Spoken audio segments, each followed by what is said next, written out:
Hi, Michelle Florendo here, and welcome to Ask a Decision Engineer. Listen in and find out how to untangle big decisions with less stress and more clarity. On today's show, we meet someone who's been struggling with a decision for a couple years now. Over the course of our conversation, I discover that he's making a fairly common mistake that people make when it comes to decision making, and we discuss how he can move past it and get unstuck. Listen in. Okay, so tell me more. I know you mentioned it a little bit in our exchange before, but what is this sticky decision that you're feeling stuck on right now? So the decision I'm actually trying to struggle with, I really want to get more into investing as far as, trying to figure out ways to grow our own personal capital, my wife and I. Yeah. And I just I can't seem to pull the trigger on anything because anytime I want to do it, I feel like, wait, there's just a little bit more information or just another book or another article I need to read before we can start investing properly. And how long have you been struggling with this? A couple of years. Okay, got it. Do you have an idea of what enough information might be? Probably not. I don't know what my marker is. I think there's sort of like a confidence in making a right decision because whichever decision is going to be, it's going to be a long-term kind of strategy type of thing, and it's also something that I want to be hands-off. I know some people who love, kind of going through numbers and constantly doing that. That's not my skill set. Yeah. So I want it to be something where I'm able to confidently put stuff in, and I may not make a gazillion dollars overnight, but the idea is that long term it should be a worthy investment. And if we're going to lock up that much, I guess you could say liquid capital for time, it should be a well thought out decision. So you mentioned what keeps you from pulling the trigger is, let me just get one more piece of information. And what is the hope behind getting that one more piece of information? Mainly more confidence or timing is I think a big part of this factor. When you go in, you want, or at least I want to make sure that the timing is correct for going into whichever decision we go into. And yeah, there's always one more thing that can tell you now is the right time, or no, wait a month because then it's the right time, or no, really it was 2 weeks ago that was the right time. It's funny that you mentioned that because I wanted to ask what defines when is the right time, if this is meant to be, like you said, a long-term investment. Yeah, so I'd say the current part of the struggle, and this is by no means the absolute struggle, but I'd say the current part of the struggle is that there's a lot of talk now about us going into some sort of a recession or kind of like a market adjustment. And if so, that would actually be the right time to go in, because then you could buy a lot more for less, get more bang for your buck.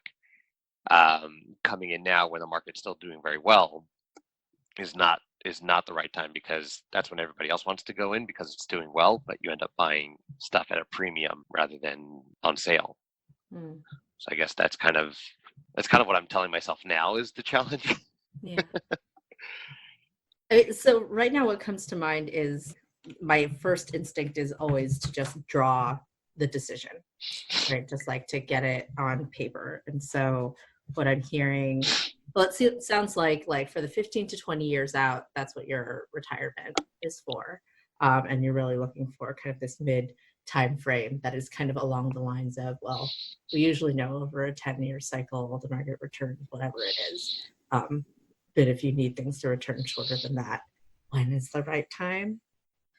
And so I'm hearing the invest now versus later. So that's kind of like the decision tree. Yes. Yay. A decision tree is a visual mapping of a decision. It's a diagram that helps you identify what are the decisions you have to make and what are the uncertainties involved. Often it's useful for mapping out decisions and then subsequent scenarios that might come to fruition as a result of uncertainties involved. Here, the main decision doesn't actually seem to be whether to invest or not, But when? Invest now or invest later? And then, as a result of uncertainties in the market, does the market go up or does the market go down? That has an impact on how this person feels about the outcome. Check out the show notes for a link to the decision tree diagram that I drew for this conversation. After walking through the decision tree, he said that if he had waited to invest and then the market went down, that would be the time at which he would definitely invest. And yet I know that in the recent past there had been downturns like that. So I wanted to ask him to clarify what would actually trigger an investment decision. In looking at this, I'm curious about like, okay, if you wait and then the market goes down, you said, okay, then I would go in. I'm curious, what are the parameters? Because here I just mentioned it loosely. Oh, maybe you wait a month and it goes Right. down. What might be an actual trigger that, like if it happens and you see it in the market, be like, oh, okay, now I'm gonna get it. Right. I don't know. I don't know because the market has taken some hits, over the past year or so, which would seemingly have been great times to have invested. I think I'm looking for maybe, as crappy as it sounds, I think I'm maybe waiting for a little bit more of a downward trend. Okay, so what I'm hearing is that he does have some inkling of what would trigger an investment decision, but he's still unable to really define what would trigger it. Sometimes people frame decisions as the choice to act or not act. And it seems to me that he's waiting for some big sign to tell him when to act. However, I wonder if he really understands what his indecision is costing him. Sometimes people forget that indecision, or the decision not to act, is actually a decision in itself, and it may not actually be one that's serving his goals right now. I wanted to go back to what is this for? So specifically, not the long-term retirement, because it seems like if it were really for the long-term 15, 20 years, you would put the money away, and it sounds like you're already doing that. But you mentioned you're specifically looking at this mid-time range. What is it for? What is it that you're trying to achieve with that money versus what is it currently doing right now? Right. So currently it's doing nothing, right? So sitting in a bank, high five. The bank really loves me because I'm just keeping a lot of money there. Yeah. Actually, they probably don't really love me because I'm sure that there's people with a lot more money locked up. But I'm giving them a nice free loan to kind of work with. Mm-hmm. And for me within this kind of like short-term strategy is to provide a lot of independence and freedom, as far as like I just love to do stuff and I want to keep doing stuff and I don't want to have to be dependent on people to do the stuff that I want to. So like if I want to do something tomorrow, I want to be able to pick up and go and do it tomorrow. Like if my wife and I want to go on a 3-month vacation tomorrow, like we should be able to pick up and go, and we'll have the resources to do it and to come back without freaking out about how we're going to live the rest of our lives. Mm-hmm. But yeah, so, essentially to open up resources to kind of do whatever the heck we want is kind of the end goal. Okay. So I'm redrawing the tree, backing up a little bit. And so this is really where you're at. Mm-hmm. It's decide, do I keep it in the bank? Do I invest? If I invest now or later? I'm curious, is this option even on the table, or is it really you're looking at this bottom one and you've already decided that just keeping it in the bank is no bueno? Yeah, I guess whatever we're gonna call that, like that's sure. I don't see that as an option unless we needed the money, in liquid state within the next 3 to 5 years. All right. Otherwise, there's no point in keeping it there. We don't make enough back to justify us keeping it there. Got it. And so I'm wondering, in terms of this, like now versus later, knowing that you don't want to keep it in the bank in the next 3 to 5 years, what is the time horizon when, like, regardless of what the market is doing, you would just put it in? This goes back to I need to read one more article. that's where that's where that kind of part kind of comes into, because I am not a market follower in the regard of like I've been doing this tons of research for years and years, but Right. just my little bit of scanning has been, when I look at a 5 to 10 year horizon, I'm thinking that okay, within this 5 to 10 years, there's going to be a huge drop. I don't know when, so that's what's making me keep my money off the table, because then it's like as soon as that drop happens, then I do want to go in. Mm. Over the course of our conversation, what I'm noticing is a lot of attachment to the need for certainty around whether it's the right time to invest. And that attachment makes me suspect that he's falling victim to a common fallacy when it comes to what really defines the quality of a decision. What makes a good decision? Oh, this is complicated. I guess it depends on really what your outcomes are, right? So for me, a good decision would be based on the outcomes. So if my outcome is to maximize the amount of money I'm making on, let's say I have $5,000. So I want to take $5,000, and on that I want to make, I don't know, let's say 30%. Yeah. It's funny because I was just talking these numbers over with a friend of mine over the weekend. So like these numbers are all kind of like stuck in my head. Yeah. So if I take these $5,000, I stick it in, I want to make 30%, then any decision that leads me toward making, I can't say any decision, but decisions that lead me to making that 30% or more are all good decisions. Bad decisions would be ones where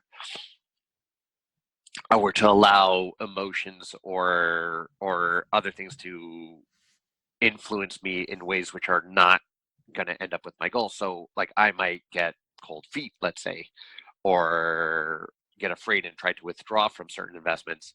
And then what happens is not only do I not gain the 30%, but I end up losing. Right. So if I put in 5,000, then I pull out 5,000, like, okay, that's sort of like, that's more like a neutral decision. But if I put in 5,000, then I come out with 3,000, that's a negative decision because it's outcome based. And it's, to me, that's like a very binary type of decision. That's like either your outcome was very positive or your outcome was negative, right? If you come in and out, then you're neutral. Bingo. This is what's keeping him stuck. And this is the same thing that people commonly get wrong about decision making. Oftentimes people think that the quality of a decision, so whether a decision is good or bad, is dependent completely on the quality of the outcome, whether the outcome is good or bad. So if I have a good outcome, it's a good decision. If I have a bad outcome, it's a bad decision. However, it's a mistake to believe that because there are other forces in play. And so it's interesting because I've found that defining decisions solely based on the outcome is what causes people a ton of strife. And that the quality of decisions is actually separate and distinct from the quality of the outcome. Because the outcome is a function of more than our decision, right? And so, have you heard of the book Thinking in Bets by Annie Duke? No, but hold on. Here comes Amazon. Yay. What's it called? Thinking in Bets. One second. Thinking in BETS? Yes. No. Okay.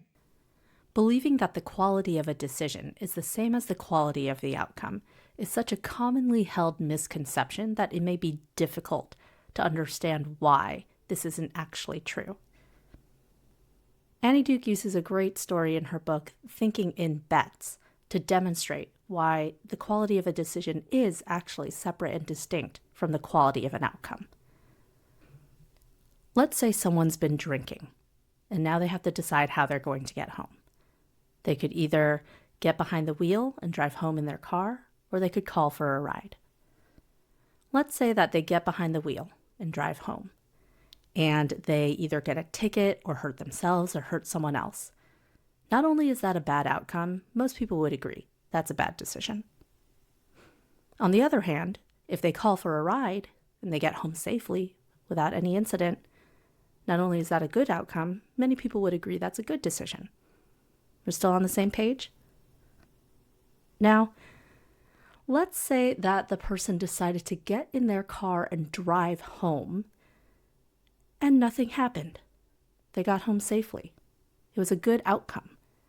Well, is that necessarily a good decision? On the other hand, let's say that they call for a ride and they still do get hurt because some other drunk driver decided to get behind the wheel. Bad outcome. Was that necessarily a bad decision?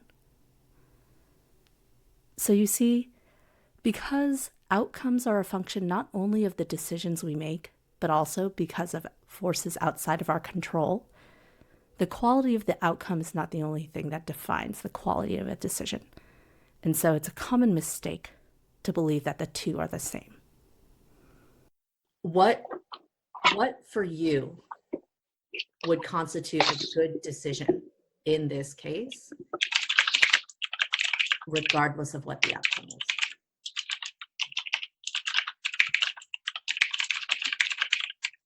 Sorry, I'm just typing this out.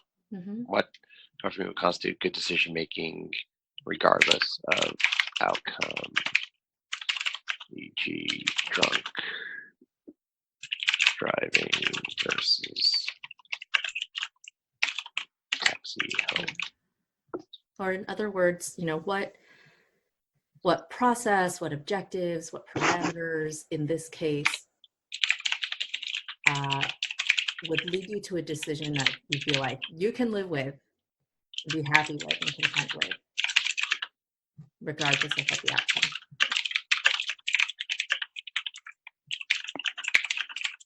Right.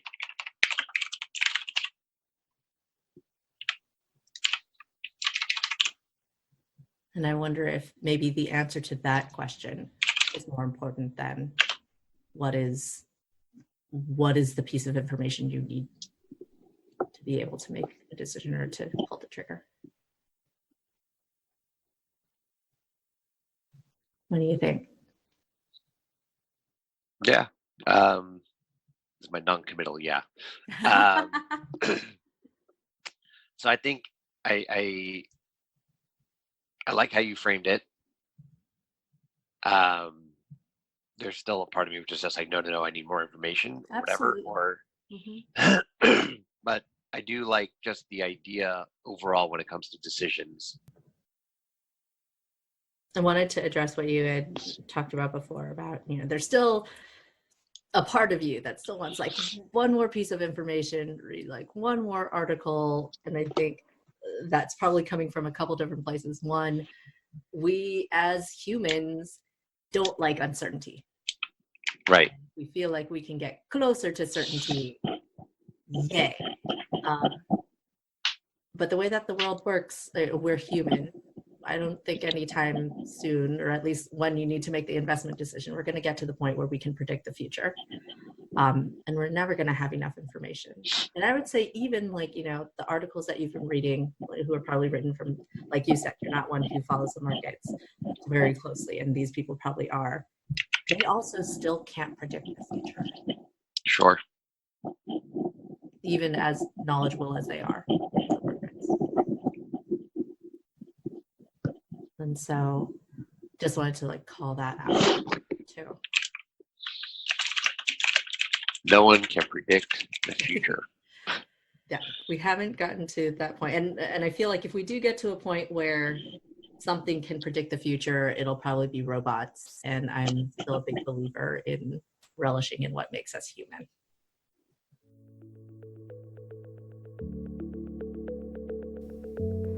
Today's conversation was a perfect example of how uncertainty can impact decision-making.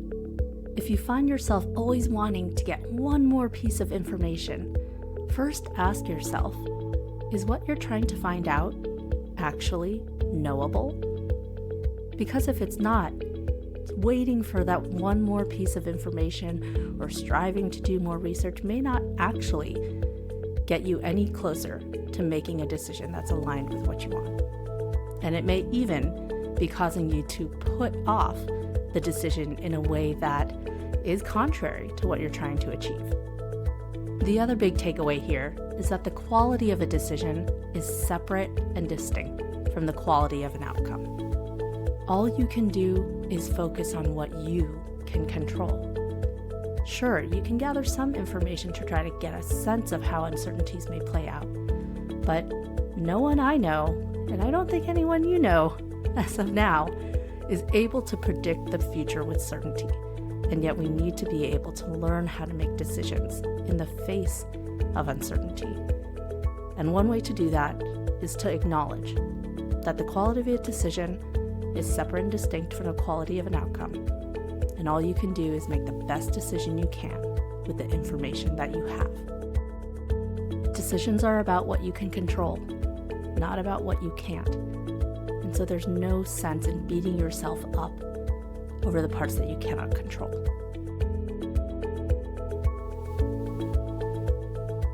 Thank you so much for listening to this episode.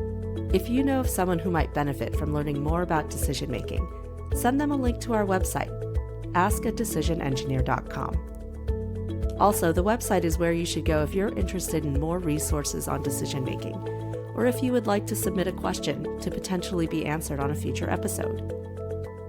Again, this is Michelle Florendo from Ask a Decision Engineer. Thank you so much for listening, and I'll see you on the next episode.